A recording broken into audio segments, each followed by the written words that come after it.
মুসলমান ক্ষমতা এসে যাবে।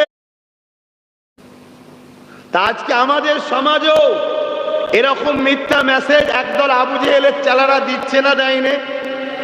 মুসলমান ক্ষমতা এসে যাবে, মুসলমানদের দখল করে নেবে, আমাদেরকে কেটে ফেলবে, আমাদেরকে থাকতে দেবে না, বলছে না বলেন?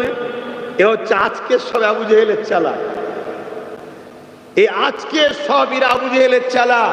কেন? এরাও জানে মোহাম্মদ রসুল যদি থাকে ইনসাফ থাকবে, ইনসানিয়াত থাকবে, মানবতা থাকবে, প্রেম থাকবে, ভ্রাতৃত্ব থাকবে, জুলুম থাকতে পারে না, শরাব থাকতে পারে না, দুর্নীতি থাকতে পারে না, অত্যাচার থাকতে পারে না।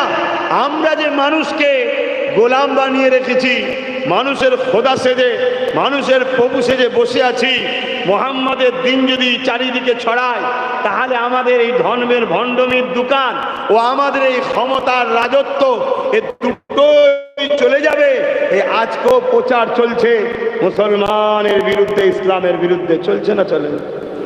কিন্তু আমাদেরও দোষ আছে। আমরা তো দামে তাল পুকুর ঘটি ডোবে নে নামে মুসলমান। আমাদের সেই আখলাক আছে নাকি? আমাদের সেই আখলাক আছে? আমরা যদি কোনো জায়গায় একটা হিন্দু মুসলমানের ঝগড়া হয় দেখি, কোনো কথা নাই, কার দোষ কার বেঠিক দেখি না, ডাইরেক্ট গিয়ে মুসলমানদের পাশে দাঁড়িয়ে হিন্দুটার মা মাসি তুলে গাল দেবে, দেখা দেখি সিন নেই।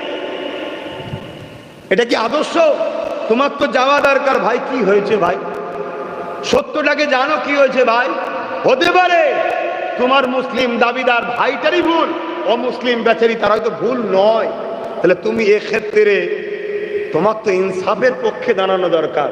তোমার কাছে বেটা আগে নয়, বাপ আগে নয়, মা আগে নয়, তোমার কাছে আগে হলো সত্য, ইনসাফ, সত্য, ইনসাফ, ইনসানিয়াত আগে।